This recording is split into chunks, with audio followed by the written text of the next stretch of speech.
welcome to the February 2025 edition of the OSBA Forum.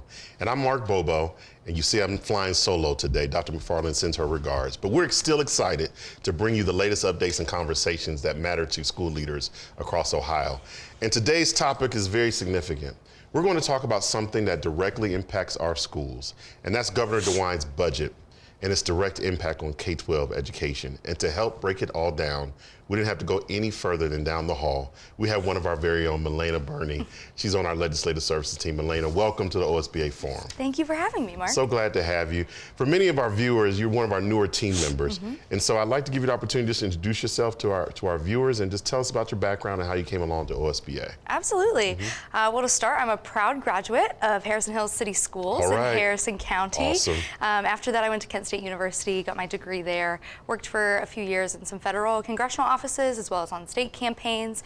And I started in OSBA in September, but before that was working for about 4 years as a contract lobbyist for the Coalition of Rural and Appalachian Schools, which is our rural superintendents organization in Ohio. They're one of our great partners. Well, we're so glad to have you on the OSBA team.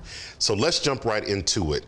We're learning more and more about the state's 2-year budget. Can you just give us some of the key highlights? Absolutely. The budget process is underway. It begins with the governor's executive proposal that was released earlier in February. The LSC, the Legislative Services Commission, takes that proposal, turns it into a House bill. Any piece of legislation that has a dollar amount appropriation with it starts in the House. So we now have House Bill 96, that is the governor's executive proposal. It is going to make its way through. Right now we're having committee hearings on what is in that from each of the departments. Chairman Brian Stewart, he is the leader of the House Finance Committee. He wants to have the House's budget complete by April 9th. So it's not a statutory requirement, but that's what we're looking at timeline-wise. Then it'll head over to the Senate. Same process will be repeated with committees and such. And then the two will have to rectify any differences as we get later into the spring and summer. And a bill will have to be signed by July 1st. Right now, that House Bill 96, is about 4,000 pages of legislation, and it covers billions in spending across all of the state's programs. Ohio is in good fiscal health, but we do have less of those federal COVID relief dollars that we saw in the last budget. So you hear legislators trying to be a bit more conservative with how they're appropriating those funds. And I guess when we're talking highlights, it's important to remember that House Bill 96, the governor's proposal, is just that. It's a proposal, and it's the first step in a longer negotiation process. So, wow, so 4,000 pages, light reading. And you said the timeline, they're hoping for April 9th. So approximately 45, 50 days of this process. Is that a normal timeline, or is that a little bit faster? It's a little bit faster. The House gave that timeline, and their goal was to get that over to the Senate. So the Senate would have more time to look it over, and then they'd have more time than in years past to deliberate between the two on that final piece of legislation. Sometimes that can happen as close as a couple days or a week before the deadline, and they're trying to set themselves up for a more cooperative and cohesive process. Awesome. Well, are there unexpected elements in this budget that school boards should be aware of? Along with all of the allocations in the budget, there's always changes to policy. And so there are some things that school board members should be aware of there. For example, it is going to be mandating that cell phone policy that school districts may remember last year. There was a law passed, and every district had to have a cell phone use policy, but it was up to the local board to decide what that was. In the budget, they're prescribing that has to be no phones in schools unless for very specific reasons. There's also changes to the report card around the 3rd grade reading guarantee and how we promote students. Different changes on diagnostic assessments and being more prescriptive, and instead of letting districts choose how they want to deliver those, DPIA spending requirements, and we're also tracking a changed definition of unused school facilities. It kind of lowers those requirements, would make more things considered an unused school facility. So changes like that are happening in the budget and will be a part of the dollar amount conversations. There's also some really good things in there that we're keeping track of, such as investments for school bus safety, the opportunity for driver's training to be happening in school districts. There's a principal apprenticeship program that's being prescribed in the budget and given some funding to get off the ground. So yeah, keeping track of those maybe unexpected policy changes alongside all of those appropriations. Yeah, well, we really appreciate that you condensed those 4,000 pages to a quick highlight. No, it's interesting you mentioned the policy changes a number of times, and just a shout out to our policy team. These are some of the things that we can update you with as far as OSBA is concerned. So be a policy subscriber. But as well, you mentioned the mandated cell phones and third grade guarantee, and just so people understand the process, these are things that are normal as far as a budget proposal. These are things that are part of bills and that we should just be aware of. Things that we may have heard are now moving towards implementation, right? Yeah. You know, usually these things are considered in their own standalone pieces of legislation, but when we're in budget season and this is kind of top of mind for all of the legislators and one thing they know they have to get done by July 1st, it's easy to fold in some of those initiatives and get it passed in the same piece of legislation. Some of those bigger things that I mentioned, like the unused facilities or the cell phone policy, we advocate as your legislative services that, hey, maybe this is too big of a discussion to be included in the budget. We should pull it out, have its own deliberations, keep it in a separate bill. So that's a course of action you might see us advocate for with some of these things. Yeah. Well, speaking of that, of course, is the Fair School Funding Plan. Major, and of course all of our school board members always want to know what's going on with that. So how does the budget affect the Fair School Funding Plan? Yeah, so Governor DeWine, within his executive proposal, kept in tandem with things that he has done in the past couple of budget cycles as far as the Fair School Funding Plan. This means that he completed, in his proposal, he is proposing that we complete years 5 and 6 of the base cost phase-in. This started back in fiscal year 2022 when we decided as a state that we are going to implement the Fair School Funding Plan to reduce giant swings in state funding. Getting right off the bat, we decided to phase in that base cost, and we're at the last 2 years of that. So he has put in his budget that he wants to see that through. He did freeze the base cost inputs to the formula to the fiscal year 2022 numbers. OSBA and the other educational organizations are advocating that that be updated to the most recent data we have available, so fiscal year 2024.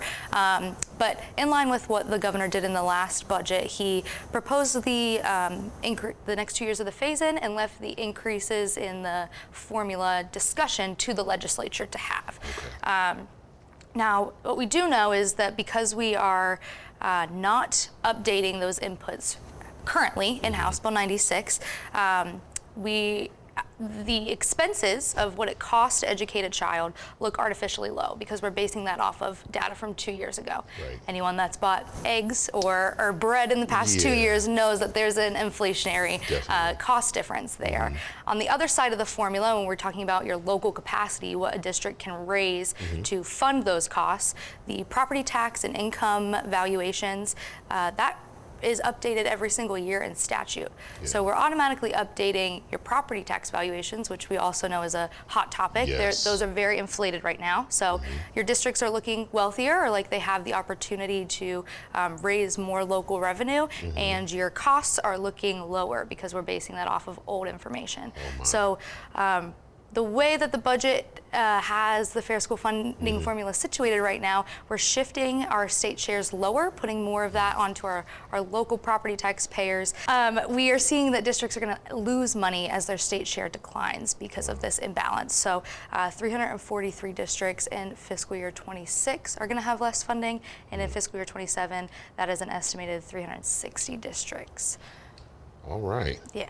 That was heavy. Yes. So with those major changes, what does that mean for our school districts to have lower property tax revenues? Right. So, you know, we're talking about inflated tax revenues, kind of teetering the formula one way, and when you have lower tax revenues, that means your local capacity is lower to fundraise what you need to educate a child. That means your state share is supposed to tick up and cover the difference of that.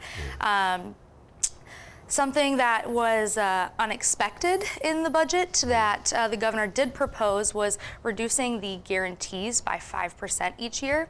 Now, why this is important is because, like I said, the state your state share is supposed to kind of bubble up and help you if you have lower property tax and wealth to cover those. But again, since the formula is imbalanced, we're seeing a decrease in that state share across the board.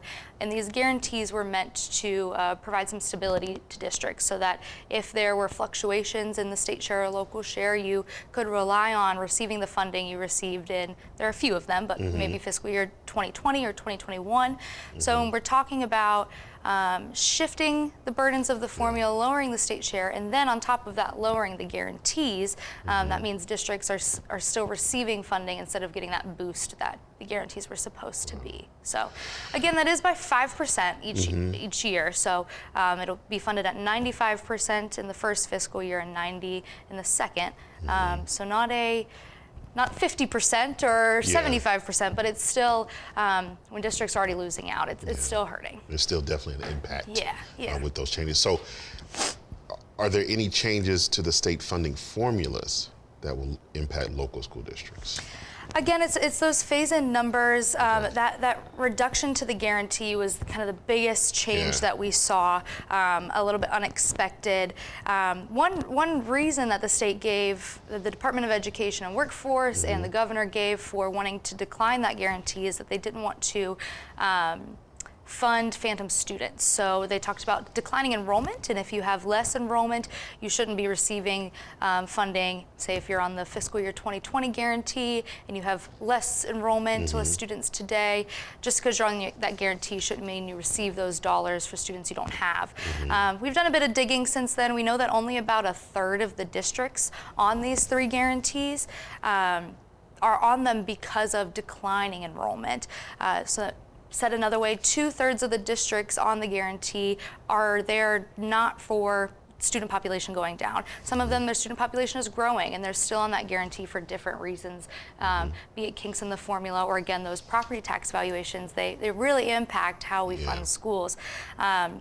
So we know that's not the case, and we're working really hard to communicate with legislators and the department to kind of clarify those nuances and see what we can do to restore that funding for districts that are on the guarantee for other reasons. Yeah, of course the funding is so critical to support our schools, so having you all there to explain those nuances really makes a difference for our membership. So in still in the discussion around the budget, how's the budget addressing early childhood education and career technical education and student mental health services? Yeah, there's a good bit in there for all three of those things.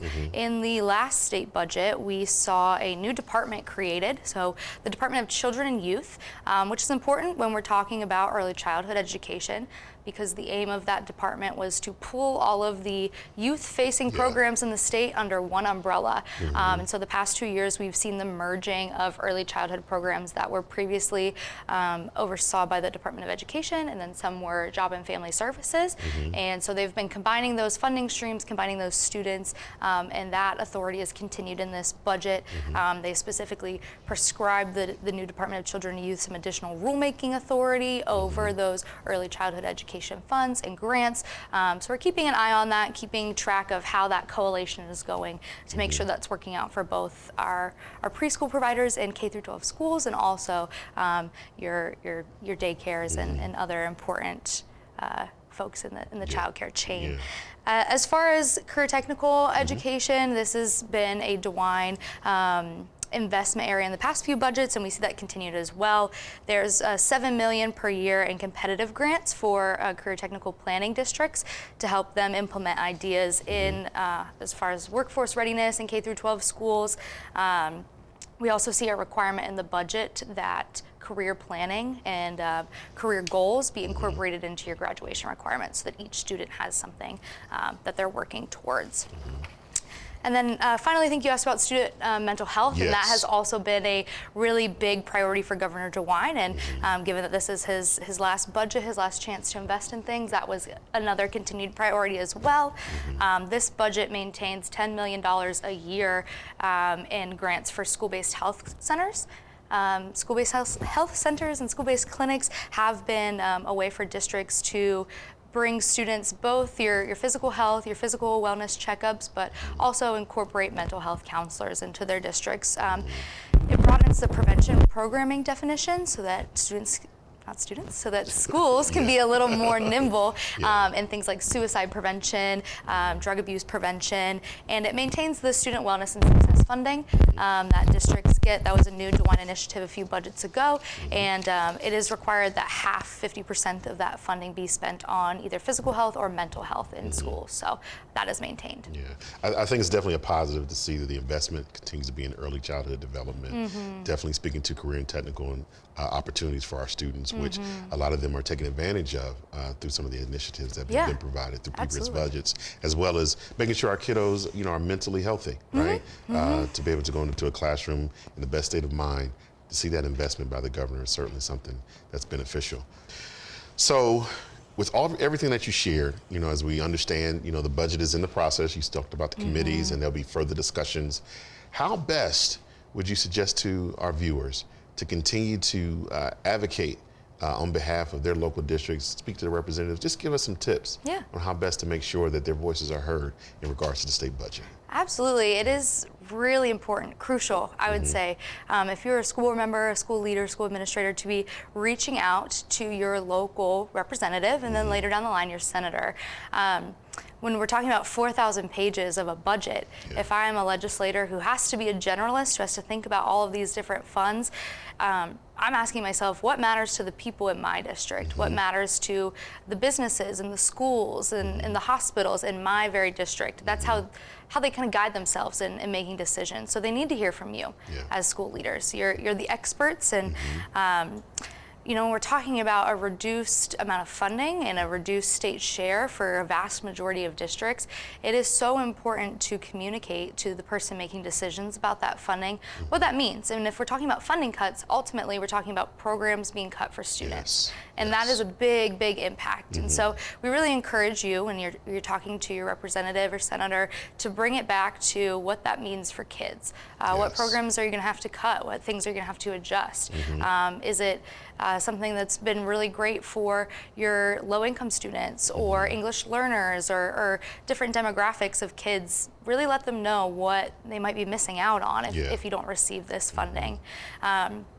Again, that local storytelling and making sure that you're reaching out to every single elected official that you have, that your district's footprint is within, is just so important.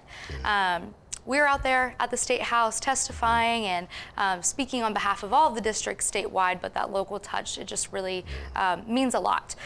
We know that letters and resolutions are a very popular way to communicate, but we also know that personal conversations and developing that relationship with your legislator is very important as well, especially talking about a budget being a negotiation process and changes happening. It helps if you receive a letter and it's about a very specific time frame of the budget, that's helpful then. But if you know that person and can call them back down the line and say, well, what about this? How does this change impact you? That's invaluable. So again, really encourage you to make those one-on-one relationships. This week and next, the first couple weeks of March, there's going to be testimony opportunities for the public in the House Education Committee when they're hearing the budget. So that's a good opportunity for districts that are folks that are able to leave the school during the day and provide testimony or written testimony on those impacts for that full committee. And if you're a district that has a representative that sits on that committee, we really encourage you to do that, because then they're hearing directly from you again. And again, we have State Legislative Conference. Yes, I don't remember if we mentioned that already. That is on March 18th, and we gather all of the school board members as well as superintendents and treasurers. We do that event jointly with BASA and OSBA. We'll start the day with some presentations about what's been going on, have some legislators lined up to talk to all of our members in attendance, and then we have a legislative luncheon where you can sit down and eat lunch with your legislator. Go back to their office, have a longer conversation afterwards, but that's a really great opportunity if you don't have tons of time to be driving back and forth to Columbus to make sure you make it to that state legislative conference. As you shared the various numbers and the programs, I think you all often tell us it's so important to put a face with the numbers, make it connection from a very personal level, how this will impact the students that we're serving in our communities. So I think that's wonderful. And again, I'll just echo what Malania shared. be a part of State Legislative Conference on March 18th. It'll be happening here in Columbus at the Columbus Athletic Club. Yes. Register at the OSBA website, ohioschoolboards.org, and be part of those great conversations. Well, Malania, it has been a pleasure to have you here at the OSBA Forum. Thank you for the information that you shared. Of course. And we're so excited to have you as part of the team, and keep doing the good work. Keep doing Thanks the good so work. much. So thank you all so much for being a part of today's conversation. Of course, thank you for your leadership and dedication to your community. It makes a difference what you're doing on behalf of kids there in your local community. So if there's any way that OSBA can be of help to you, please be in contact with us. We are here to be a resource for you. Have a wonderful day, and thank you for being here at the February edition of the OSBA Forum.